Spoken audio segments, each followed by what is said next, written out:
Good afternoon students. पहले हमने 10th तक एग्जाम्पल्स कर लिए हैं, ठीक है। अब हम 11th एग्जाम्पल करेंगे और वो पेज नंबर 11-2 पे बुक पे आपको मिलेगी।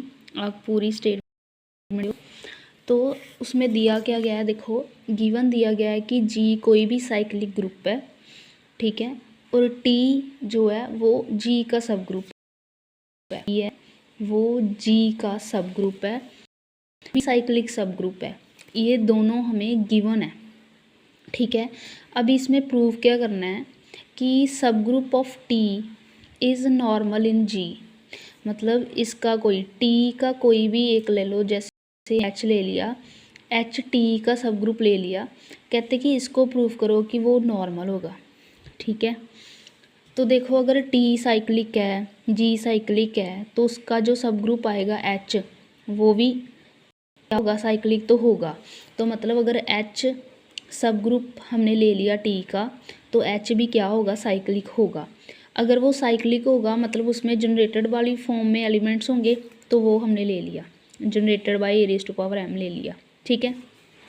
अभी सपोज करो कि स्मॉल एच जो है वो कैपिटल एच को बिलोंग कर रहा है, तो जो स्मॉल एच है इसमें से आ रहा है, मतलब एच इसी टाइप का होगा, तो मतलब H is equal to a raise to power n की पावर m, क्योंकि जनरेटेड है तो मतलब इसको इसमें पावर्स वाले एलिमेंट होंगे, तो ए रेज़ टू पावर n की m हमने पावर ले ली। अभी हमने प्रूफ का करना है नॉर्मल, और नॉर्मल की हमारे पास क्या प्रॉपर्टी होती है, जी इनवर्स एच जी जो बिलोंग करना चाहिए एच को, ठीक है। तो हमें जी इनवर्स जी या बोल लो एक्स इनवर्स एक्स चाहिए, तो हमने क्या किया, इधर साइड एक्स इनवर्स और एक्स लगा दिया, दूसरी साइड भी एक्स इनवर्स और एक्स लगा दिया, डन। उसके बाद हमने क्या किया, m पावर को अंदर और n पावर को बाहर लिख लिया, ठीक है। अभी इसका रीज़न क्या है, हमने एक ऑर्डर वाले टॉपिक में फॉर्मूला पढ़ा था कि ये जो पावर है वो होल पावर हम लिख सकते हैं, ये हमारे पास फॉर्मूला होता है। तो ये n पावर है वो हमने होल ऑफ पावर लिख ली बाहर, ठीक है। ये हमने क्यों लिखी, क्योंकि देखो एच हमने प्रूव करना था कि वो एच को बिलोंग करे, लेफ़्ट साइड है वो एच को बिलोंग करनी चाहिए। लेफ़्ट कैसे बिलोंग करेगी, अगर राइट जो टर्म है वो एच को बिलोंग करेगी। अभी एच में देखो एलिमेंट्स कौन से हैं, ए की पावर n वाले, है ना। तो मतलब ये पूरे की पावर हमें क्या थी, n, तो ये पूरे की पावर n आ गई, तो मतलब ये पूरी चीज़ किसको बिलोंग करेगी, h को। तो यहाँ से क्या आ गया, x inverse H x belong कर गया एच को, तो ये प्रॉपर्टी किसकी होती है, नॉर्मल की। तो हमारा प्रूफ क्या हो गया, एच इज़ नॉर्मल इन जी, ठीक है।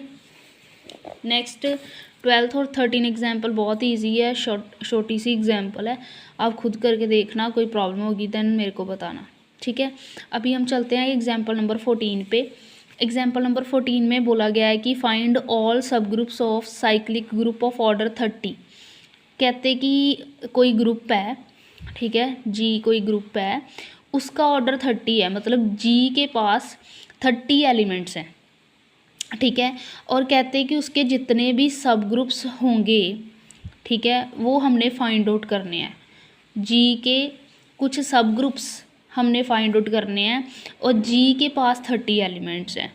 अभी देखो जो उसके सब ग्रुप्स है उसमें डिवाइजर वाले एलिमेंट्स हमने लेने हैं, मतलब हमने 30 के डिवाइज़र लिख लेने हैं, 1 आ गया, 2 3, है ना, ये सब सारे हमने 30 के डिवाइज़र्स लिख लिए।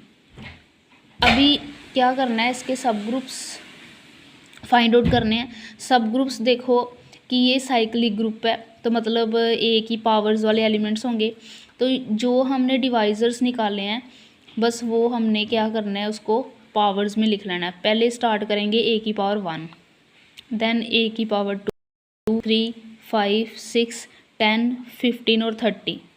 अभी ये जनरेटेड की फॉर्म में लिख लिया।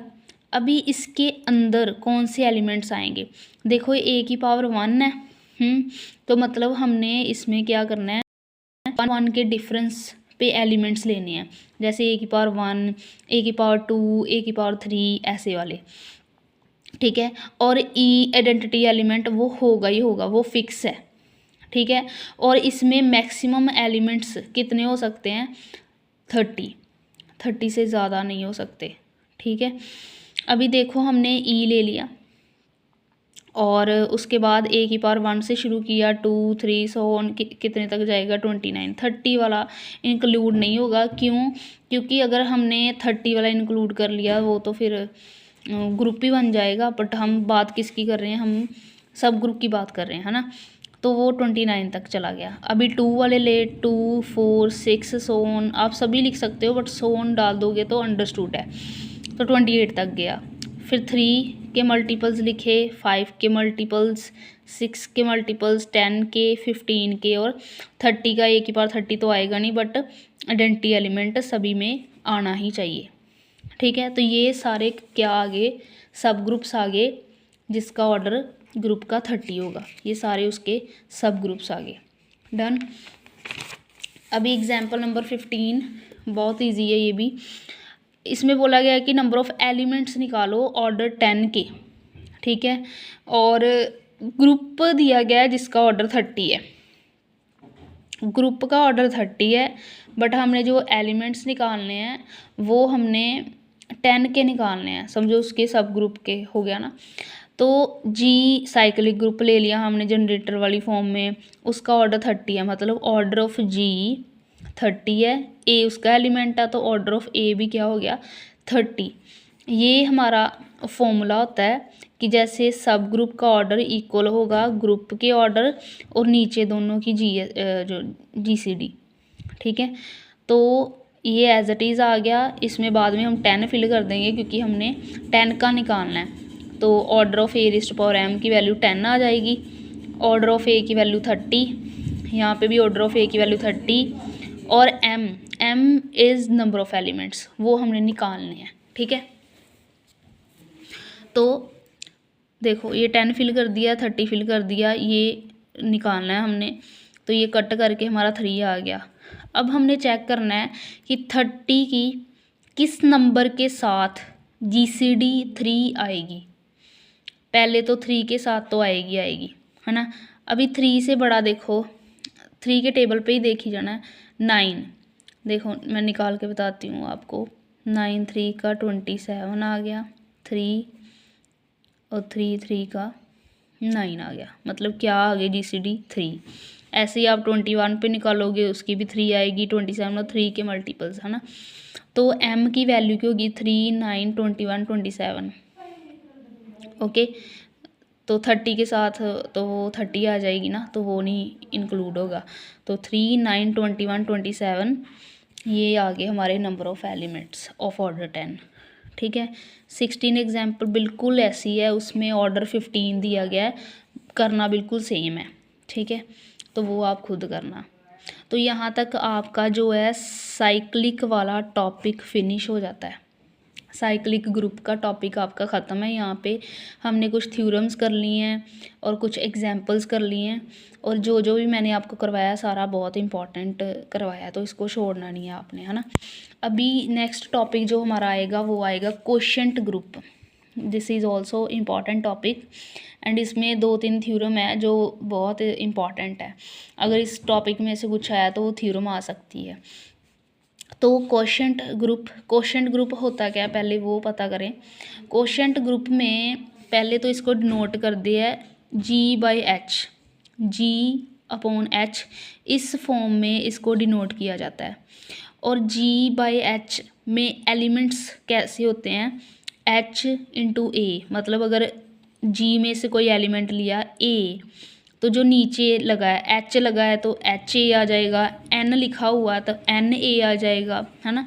ऐसे इसमें कोसेट्स हमने पढ़े थे ना, राइट कोसेट पढ़ा था, ऐसे एलिमेंट्स होंगे क्वोशंट ग्रुप में, ठीक है।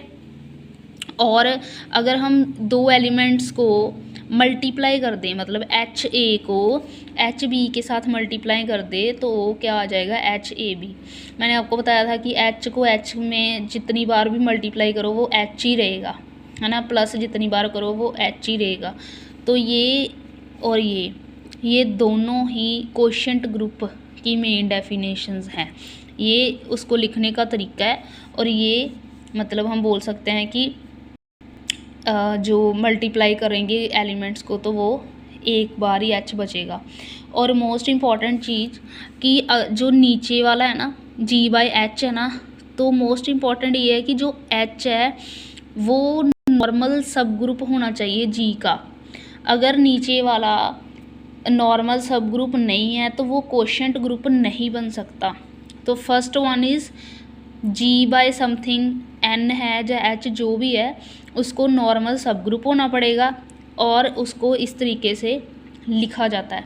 तो ये कोशेंट ग्रुप की हमारी डेफिनेशन होगी। इस बेस पे थ्योरम है, जैसे हमने सब ग्रुप की डेफिनेशन की थ्योरम प्रूव की थी, ऐसे ही कोशेंट ग्रुप की ये डेफिनेशन है, उस बेस पे थ्योरम है। मतलब उन्होंने प्रूव करने को क्या बोला है कि set of all cosets of normal subgroup is a group with respect to multiplication of cosets. इसका मीनिंग क्या है कि आप कोशेंट ग्रुप की डेफिनेशन लिखो, डेफिनेशन लिखने के बाद उसको ग्रुप प्रूफ करो। ग्रुप मतलब कितनी प्रॉपर्टीज़ प्रूव करनी है, हमने 4 प्रॉपर्टीज़ प्रूव करनी है। मैंने क्या किया है, कोशेंट ग्रुप की डेफिनेशन लिखी है और 2 प्रूव क्या करना है, इसको ग्रुप प्रूव करना है। ठीक है, ग्रुप मतलब 4 प्रॉपर्टीज़ इस पे लगा के मैंने प्रूव करनी है। एलिमेंट्स जैसे हम में से ए और बी लेते थे, इसमें एलिमेंट्स कैसे आएंगे, एच ए और एच बी टाइप के। ठीक है, एसोसिएटिव में सी आ जाएगा ऐसे। तो फर्स्ट प्रॉपर्टी क्लोयर, क्लोयर में हमने 2 एलिमेंट्स ले लिए। देखो जी ग्रुप गिवन है, हमने जी बाय एच को ग्रुप प्रूफ करना है। मतलब अगर ए बी जी को बिलोंग कर रहा है तो दोनों की जो मल्टीप्लाई है वो ऑलरेडी जी को बिलोंग कर रही है, तो वो हम यूज़ कर सकते हैं ये बाय क्लोयर प्रॉपर्टी ऑफ जी की हमने क्लोयर प्रॉपर्टी लगाई है कि ए बी जी को बिलोंग कर रहा है। अगर ए बी के साथ में एच लगा दोगे तो वो किसको बिलोंग करेगा, जी बाय एच को, है ना, क्योंकि एच ए बी या एच ए वो किसके एलिमेंट्स होते हैं, जी बाय एच के। तो एच ए बी किसको बिलोंग कर गया, जी बाय एच को। और हम एच के मतलब एच ए लिख सकते हैं, एच बी लिख सकते हैं, कोई फ़र्क नहीं पड़ेगा इसको। तो देखो एच ए और एच बी सिंगल बिलोंग कर रहे थे, अब उनकी मल्टीप्लाई भी क्या करेगी, बिलोंग करेगी। तो मतलब क्लोयर प्रॉपर्टी होल्ड कर गई। ठीक है, next one is associative. Associative में बस 3 एलिमेंट्स ले लो, H A H B H C, 3 elements हैं। देखो एक इधर ब्रैकेट डाल ली, पहले 2 एलिमेंट्स को इकट्ठा रख लिया। अभी क्या करेंगे, एच ए और एच बी क्या बन जाएगा, एच ए बी, है ना। तो ये एच और एच 2 बार है, इसको 1 बार लिख लिया। ठीक है, अभी एच ए और एच बी एक ब्रैकेट में थे, मेरे को लेके क्या होना है कि बी और सी अब एक ब्रैकेट में हो जाएं। तो मैंने बी सी को एक ब्रैकेट में रख लिया, फिर एच ए और एच इसके साथ भी लगा दिया, फिर इसको भी एच बी और एच सी लगा दिया। आप जितनी बार मर्जी एच हटा सकते हो, जितनी बार मर्जी एच लगा सकते हो। ठीक है, तो ए और बी ब्रैकेट में थे, लेके आ गए बी और सी ब्रैकेट में, तो हमारा लेफ़्ट साइड राइट साइड के इक्वल आ गया, एसोसिएटिव प्रॉपर्टी होल्ड कर गई। ठीक है, आइडेंटिटी एलिमेंट की बात करते हैं। ई तो जी में बिलोंग करा क्योंकि वो तो ग्रुप है, इसके साथ में एच लगा देंगे तो वो जी बाय एच को बिलोंग करेगा। मतलब एच ई क्या आ गई फिर हमारी आइडेंटिटी। तो जैसे ये होता है ना कि A E equals to A equals to E A, है ना, ये सिंपल। ऐसे एच ए को एच ई के साथ मल्टीप्लाई करके हमने देखना है कि एच ए आता है, तो एच ए को एच ई के साथ किया, 2 बार एच थे 1 बार लगा दिया, और ए ई का क्या है ए, तो एच ए आ गया सेम लेफ़्ट साइड पे रख के। तो हमारा एच ई मतलब एच क्या आ गया, आइडेंटिटी एलिमेंट। जैसे जी में आइडेंटिटी एलिमेंट स्मॉल ई होता है, तो जी बाय एच का आइडेंटिटी एलिमेंट एच होगा।